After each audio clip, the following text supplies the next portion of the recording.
கடவுள் அருள் டிவி நேயர்களுக்கு அடியேன் உங்கள் சிவயோகி சிவசக்திமான் சுவாமிகள் வணக்கத்தை தெரிவித்துக் கொள்கிறேன். இந்த பதிவில் 12 ராசிகளுக்கு உண்டான புரட்டாசி மாத ராசி பலன் தான் சொல்ல போகிறோம். இப்போது என்னோடய குருநாதனை வணக்கிறேன். ஓம் குருப்யோ நம. நற்பவி நற்பவி நற்பவி. ஓம் காஞ்சிவாசாய வித்மகே சாந்தரூபாய தீமகே தன்னோ சந்திரசேகர பிரச்சோதயாத். என்னோட ஆத்மாதன மகாகாலி வணக்கம். ஓம் காளிகாசாய வித்மகே மசான வாசின்ன தீமகே தன்னோ அகோர பிரச்சோதயாத். புரட்டாசி மாத ராசி பலன்கள் பார்க்கும் பொழுது ரிஷபத்தில் குரு இருக்காங்க, மிதுனத்தில் செவ்வாய், அதே மாதிரி சிம்மத்தில் புதன், கன்னியில் சூரியன், சுக்கிரன், கேது, கும்பத்தில் சனி, சந்திரன், மீனத்தில் ராகு, இந்த மாதிரி நவகிரகங்களும் அமர்ந்திருக்கக்கூடிய நேரத்தில் இந்த புரட்டாசி மாதம் பிறக்குது. புரட்டாசி மாதம் பிறக்கிற அன்னைக்கு சதுர்த்தசி முடிந்து பௌர்ணமியும் அன்று தினமே வருது. அப்போது ஒரு இருள் மறைந்து ஒளி வரக்கூடிய மாதமாக தான் இந்த மாதம் இருக்க போகுது. அதுக்கு நீங்கள் ரொம்ப சந்தோஷப்பட்டுக்கணும். அப்போது இந்த புரட்டாசி மாதத்தில் தான் நிறைய விரதங்கள் வருது. மாலை அமாவாசை, நவராத்திரி விரதம், அந்த ஆதிபராசக்திக்கு 9 நாளுமே நவராத்திரி விரதம் இருந்து பெண்கள் வீட்டில் கடைபிடிப்பாங்க, கோவிலும் போயிட்டு வருவாங்க. அப்பேற்பட்ட மாதமாக தான் இந்த புரட்டாசி மாதம் சொல்லப்பட்டிருக்கு. அப்போ இந்த புரட்டாசி மாதத்தில் உள்ள கிரகங்களில் பார்க்கும் பொழுது குரு வந்து ரிஷபத்தில் இருக்கார், தனகாரகன். அதனால் நிறைய செலவுகள் மக்களிடையே செய்யக்கூடிய சூழ்நிலை வரும். நிறைய ஆசைகள் படுவாங்க, தேவையான பொருளாக வாங்கி குவிப்பாங்க. சிக்கனம் சேமிப்புன்றது அறவே இருக்காது. அப்படி தான் இந்த உள்ள காலகட்டங்கள் இருக்குது. நமக்கு வர்றது நம்ம செலவு பண்ணிடும், அவ்வளோதான். பிற்காலத்துக்கு வரும், வைக்கணும், நம்மளுக்கு முக்கியமான தேவைக்கு வேணும் அப்படின்னு யாருமே நினைக்க மாட்டாங்க. அப்படிப்பட்ட காலகட்டம் தான் இப்போ அமைஞ்சிருக்கு. இந்த கிரகங்களும் அப்படி தான் அமைஞ்சிருக்கு. அது இல்லாமல் இந்த செவ்வாயும் மிதுன ராசியில் செஞ்சிட்ருக்கனால கல்வியில் புரட்சி, தொழிற்கல்வியில் நல்ல அனுபவம் மேலிடுறது, புதிய கல்விக் கொள்கை, அது மூலிமா நல்ல விழிப்புணர்வு ஏற்பட்டு மக்களிடையே மாணவர்களிடையே நல்ல பலன்கள் கிடைக்க போகுது. கல்வியில் மேம்பாடு, நல்ல உலக அனுபவம், எல்லாமே புரிஞ்சு நடக்க போகிறீங்க. எல்லாவற்றிலையுமே கவனமாக இருக்கணும்னு இந்த காலகட்டத்தில் சொல்லப்பட்டிருக்கு. யாரை நம்பணும், யாரை நம்பக்கூடாது, யார்கிட்ட பழகணும், யார்கிட்ட பழகக்கூடாது, இதெல்லாமே இப்போ உள்ள கிரகணங்களை வைத்து பார்க்கும்பொழுது பொதுவாக நீங்கள் கவனமாக இருக்கிறது தான் நல்லதாக சொல்லப்பட்டிருக்கு. அடுத்ததாக பார்த்தீங்கன்னா சிம்மத்தில் புதன் இருக்கார். அவருக்கு நட்பு வீடு தான். எப்பயுமே புதனாகப்பட்டவர் அந்த சூரியநாராயணன் கூட தான் சுற்றி வருவார். சூரியனுக்கு அருகில் உள்ள கிரகம் எதுன்னு கேட்டால் கண்ணை மூடிட்டு சொல்லிடலாம், புதன் சொல்லிடலாம். அந்த புதன் தான் எப்பயுமே சூரியனுடைய பயணித்து கொண்டிருக்கவர். அப்பேற்பட்ட அந்த புதன் அந்த சூரியனுடைய வீட்டில் இருக்கிறனால நல்ல வாய்ப்புகள் வரும். நிறைய விஷயங்கள் வெற்றி கொடுக்கக்கூடிய விஷயமா இருக்கும். சாதனை பண்ணுறது, செயல்படுத்துறது, ஒரு முயற்சி எடுத்து அதில் முடித்து கொடுக்கறது, இதெல்லாமே நடக்க போகுது. இதெல்லாமே அந்த புதன் வந்து உங்களுக்கு கொடுப்பார். கல்வி அறிவு கொடுப்பார், உலக அனுபவ அறிவு கொடுப்பார், மக்களிடையே விழிப்புணர்வு கொடுப்பார். மக்கள் வந்து ஒற்றுமையாக இருக்கணுன்றதை நிலைநாட்டக்கூடியவராக இருப்பார். இப்போ உள்ள காலகட்டங்கள்லாம் நிறைய பேர் ஒருத்தருக்கு ஒருத்தர் விமர்சனம் பண்ணுறாங்க. அதனாலேயே சண்டைகள், சச்சரவுகள், இது மாதிரிலாம் வந்துட்டுருக்கு. மனஸ்தாபங்கள், கருத்து வேறுபாடுகள், மிஸ் அண்டர்ஸ்டாண்டிங்னு சொல்லுவாங்க.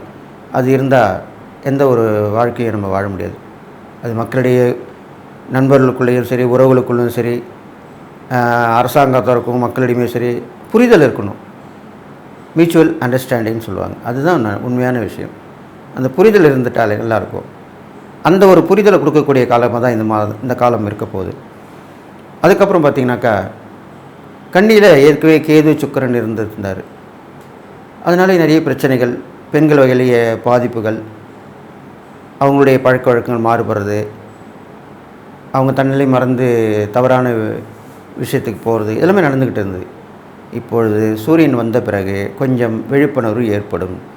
அப்போ சூரியன் சேரும்போது, கேதுவோடையும் சுக்கிரனுடையும் சூரியன் சேரும் பொழுது அரசாங்கத்தினுடைய ஆதரவு கிடைக்கும், மக்களுக்கு பாதுகாப்பு கிடைக்கும். இதனால் வரை இருந்த பாதுகாப்பு இல்லாத சூழ்நிலை இப்போது பாதுகாப்பாக கொடுக்கப்படும். எல்லா இடத்துலையுமே இந்த பெண்களுக்கு பாதுகாப்பு கொடுக்கக்கூடிய விஷயமாக இந்த மாதத்தில் அரசாங்கத்தார் ஆலோசனை செஞ்சு அதுக்குண்டான வழியை கொடுப்பாங்க. இது இல்லாமல் தலைமை தாங்கும் பதவியில் உள்ளவங்களாம் நல்ல முன்னேற்றமான பாதையில் செல்வாங்க. மக்களுக்கிடையே பாடுபடுவாங்க.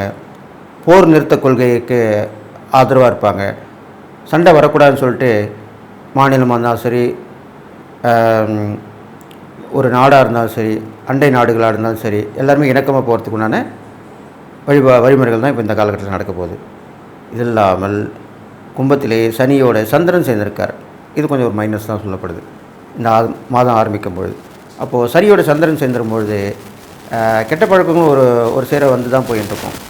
அதை தடுத்தாலும் தடை போட்டாலுமே அது அங்கங்கே பகிரங்கமாக இருந்தது மறைவான முறையிலே நடக்கக்கூடிய விஷயமாக சொல்லப்பட்டிருக்கு.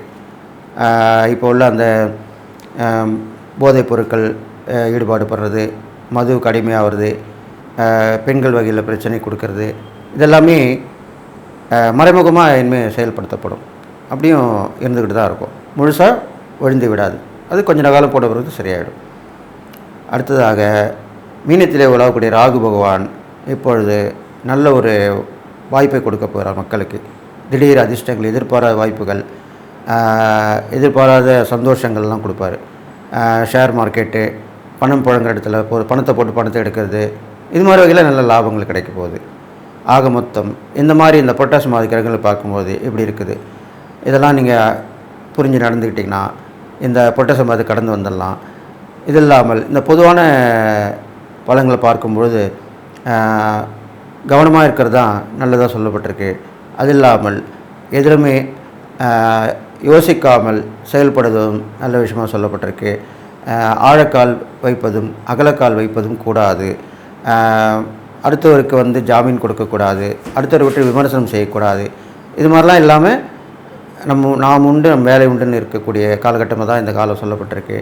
அதனால் மக்கள் அனைவருமே விழிப்புணர்வாக இருந்து 4 விஷயங்களை தெரிந்து கொண்டு போய் பார்க்கலாம், கேட்கலாம்.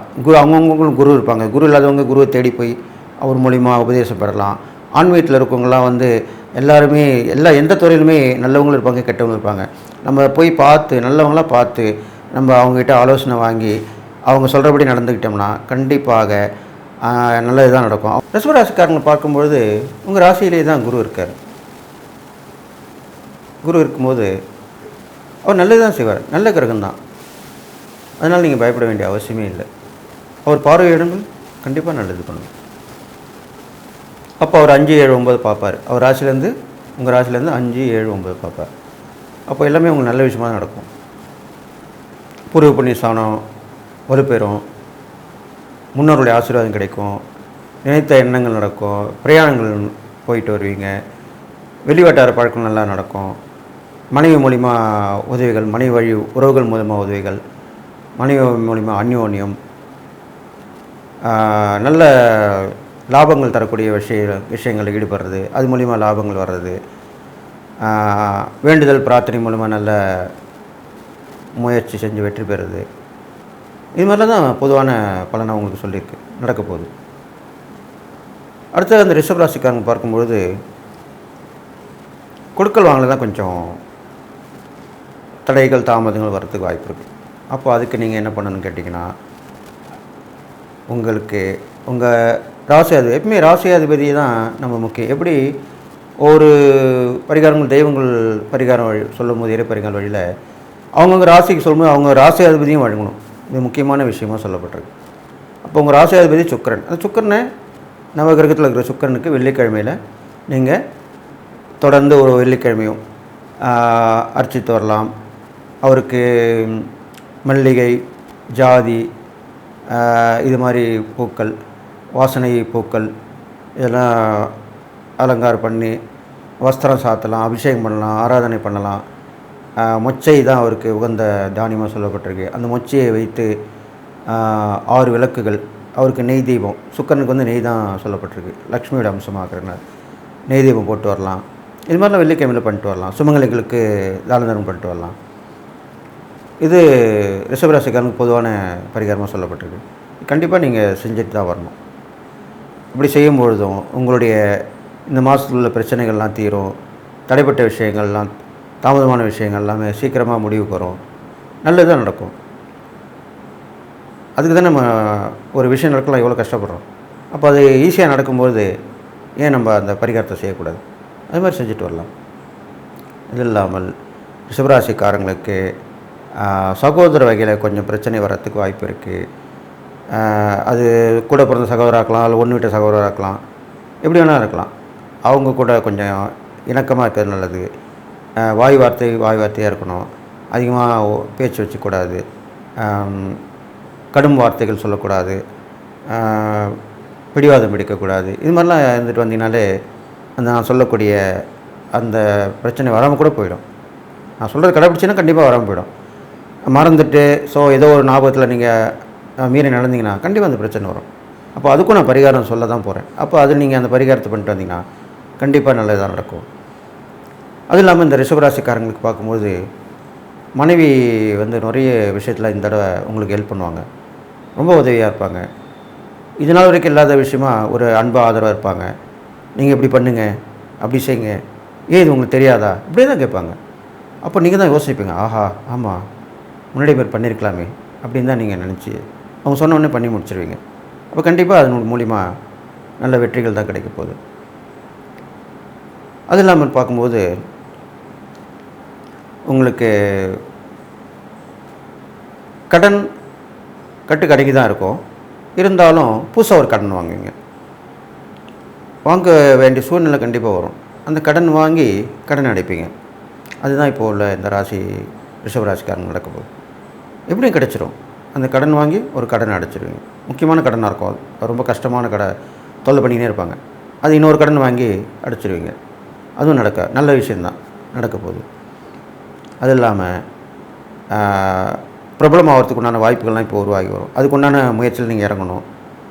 அதுக்குண்டான திறமையை வளர்த்துக்கணும். நிறைய விஷயங்களை கற்றுக்கணும். அப்போ கற்றுக்கிறதுனா வீட்டில் இருந்தால் முடியாது, வெளியே தான் போயிட்டு வரணும்.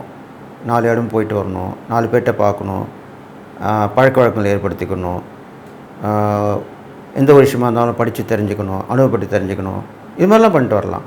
இப்படிலாம் பண்ணிட்டு வந்தீங்கன்னா கண்டிப்பாக உங்களுக்கு அந்த அறிவு விசாலமாக இருந்து ஒரு முயற்சியிலையோ ஒரு பிரபலமாகிறதுக்குண்டான வாய்ப்புகள் கண்டிப்பாக வரும். அது இல்லாமல் அருகில் உள்ள ஆலயங்கள் சென்று துப்புரவு பண்ணுறது, உழவார பணிகள் பண்ணுறது, இது மாதிரிலாம் நீங்கள் பண்ணிட்டு வரலாம். அதுக்கு அவங்ககிட்ட நீங்கள் கேட்கலாம். இல்லை அவங்க இது மாதிரி பண்ணுங்கன்னு சொன்னாங்க, பண்ணிட்டு வரலாம். அதெல்லாமே நல்ல விஷயமாக தான் சொல்லப்பட்டிருக்கு. ஆலயத்தை தூய்மைப்படுத்துறது, அதுக்குண்டான பூஜைகளுக்கு உண்டான பொருட்களை வாங்கி கொடுக்கறது, கூட மாட இந்த உதவி பண்ணுறது, இது மாதிரிலாம் செய்யலாம். எல்லா ஆலயத்துலையுமே இப்போ அது மாதிரி தான் நிறைய பண்ணிட்டு வராங்க. எந்த ஒரு விசேஷமாக இருந்தாலும் 4 பேர் சேர்ந்து தான் பண்ணுவாங்க. அதில் நீங்கள் பங்கெடுத்துக்கணுன்றக்காக தான் அப்படி சொல்லப்பட்டது. அது மாதிரி பண்ணிட்டு வாங்க, கண்டிப்பாக நல்லது நடக்கும். அது இல்லாமல் இந்த ரிஷபராசிக்காரர்களுக்கு புதிய வாய்ப்பு ஒன்று வரப்போகுது. அது வெளியூர் இல்லை வெளிநாடு, அது மாதிரி வரும். இதனால் வரைக்கும் நீங்கள் அங்கே போயிருக்க மாட்டீங்க, அப்படிப்பட்ட ஒரு இடமா இருக்கும். அப்போது அது மாதிரி வாய்ப்பு வரும்போது நீங்கள் கண்டிப்பாக அதை மனமும் ஏற்றுக்கணும். அப்போ தான் அது நல்லது நடக்கும். அது மாதிரி ஏற்றுக்கிட்டிங்கன்னா கண்டிப்பாக நல்லது நடக்கும். இது இல்லாமல் நட்பு உறவுகள் பலப்படும். நண்பர்கள் உறவினராக ஏதோ இருந்தால் கூட ஏதோ இருக்காங்க அப்படி தான் இருந்துட்டுருப்பாங்க. இப்போது அவங்க சொல்லக்கூடிய வார்த்தைகள் உங்களுக்கு நல்ல ஒரு ஆதரவாக இருக்கக்கூடிய வார்த்தைகளாக இருக்கும், அனுசரணையாக இருக்கிற வார்த்தைகளாக இருக்கும். நான் இருக்கேன்ப்பா, பார்த்துக்கிறேன்ப்பா, இப்படி தான் சொல்லுவாங்க. நான் செஞ்சு முடிச்சிடறேன், நீ பற்றி கவலைப்படாத, நான் எப்பவுமே உன் கூட இருப்பேன், அதெல்லாம் நீ பயப்பட வேண்டிய அவசியமே இல்லை, அப்படி தான் சொல்லுவாங்க. இது மாதிரிலாம் பண்ணிட்டு வருவாங்க. இது இல்லாமல் தாயார் வழி உறவிலே ஒரு மனக்கசப்பு வரக்கு வாய்ப்பு இருக்குது. அப்போது நீங்கள் கவனமாக இருக்கணும். தாயோடு பிறந்தவங்க, தாயார் வழி உறவில் இருந்தவங்க, அப்படி இருக்கும்போது அவங்களோடையும் கொஞ்சம் இணக்கமாக இருக்கிறது நல்லது. ஏதாவது ஒரு பிரச்சனை சின்ன பிரச்சனையே பெருசாகிடும், வீண் மனஸ்தாபங்கள் ஏற்படும். இது மாதிரிலாம் வரக்கூடிய அமைப்பாக இருக்க போகுது. அப்போ நீங்கள் அதுக்கு ஏற்ற மாதிரி நடந்துக்கணும். இது இல்லாமல் இந்த ரிஷபராசிக்காரங்க பார்க்கும்பொழுது கொஞ்சம் பிடிவாத குணத்தை இங்கே தளர்த்தி தான் வரணும். ஒரு வீட்டில் ஒன்று சொல்லுவாங்க, உடனே செஞ்சிடணும். இல்லை ஒரு நட்பு வகையில் உறவில் சொன்னால் கூட செஞ்சு முடிச்சிடணும். இல்லை நான் அப்புறம் பார்க்குறேன், அப்புறம் செய்கிறேன் அப்படின்னு சொன்னால் தான் அது மூலிமா பிரச்சனைகள் உங்களுக்கு அது விஸ்வரூபம் எடுத்து உங்களுக்கு வராது கூட வராமல் போயிடும். அப்போது நினச்சி பார்ப்பீங்க, ஆஹா நம்ம கொஞ்சம் தளர்த்திருந்தா, அவங்க சொன்னதை உடனே செஞ்சுருந்தா நம்மளுக்கு கண்டிப்பாக வந்திருக்குமே, அப்படி தான் நீங்கள் போகிறீங்க. அதுக்காக தான் முன்னெச்சரிக்கையாக சொல்கிறது. அது மாதிரி நீங்கள் நடந்துக்கிட்டால் கண்டிப்பாக நல்லது நடக்கும். இது இல்லாமல் இந்த ரிஷபராசிக்காரங்களுக்கு இறை வழிபாடுன்னு பார்க்கும்பொழுது தாயார் பெருமாள் உள்ள கோயிலுக்கு போயிட்டு வரலாம். அங்கே எப்பயுமே ஒன்று சொல்லுவாங்க, பெருமாள் கோயில் போயிட்டு வந்தால் உடனே வந்துடணுன்னுவாங்க.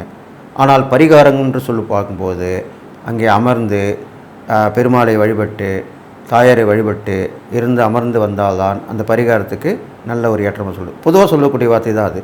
ஆனால் உங்களுக்கு கஷ்டமாக இருக்குது, பிரச்சனையாக இருக்குது, அப்போது பெருமாளுக்கு போகிறீங்க, துளசி மாலை சாத்தி அர்ச்சனை பண்ணுறீங்க, தாயாருக்கு குங்கும அர்ச்சனை பண்ணுங்கள், கோயிலை சுற்றி வாங்க, 11 தடவை கோயிலை சுற்றி வரணும். அதுதான் பரிகாரம் சொல்லப்பட்டிருக்கு. இந்த மாதிரி சுற்றி வந்துட்டு நல்லா தியானம் பண்ணி உட்காந்துட்டு அப்புறம் தான் வரணும். சாதாரணமாக போகும்போது உடனே பார்த்துட்டு உடனே வந்துடலாம். பரிகாரன்ற போது அங்கே அமர்ந்து தியானம் பண்ணிட்டு வந்தால் தான் அதனுடைய பலன் கண்டிப்பாக உங்களுக்கு கிடைக்கும். அது இல்லாமல் தான தர்மம்னு பார்க்கும்போது உங்களுக்கு இல்லாதப்பட்டவங்களுக்கு உணவு நீர்லாம் கொடுக்கணும். அது இல்லாமல் ஆடைகள் தானம் பண்ணுறது ரொம்ப விசேஷமாக சொல்லப்பட்டிருக்கு உங்களுக்கு. அப்போது அவங்களுக்கு ஏற்ற மாதிரி ஆடை எடுத்து கொடுக்கலாம். உங்கள் வசதிக்கு ஏற்ற மாதிரி தான். ஐயோ இவர் சொல்கிறாரே என்ன பண்ணுறது ஏது பண்ணுறது அப்படிலாம் சொல்லக்கூடாது. கண்டிப்பாக உங்களால் முடிஞ்சதை நீங்கள் செஞ்சு வந்தது கண்டிப்பாக நல்லது நடக்கும். கடவுள் அருள் டிவியை பார்த்தமைக்கு நன்றிகள். மேலும் இது போன்ற தகவல்களை தெரிந்து கொள்ள கடவுள் அருள் டிவியை சப்ஸ்கிரைப் செய்யுங்கள். மறக்காமல் பெல் ஐக்கானை கிளிக் செய்யுங்கள்.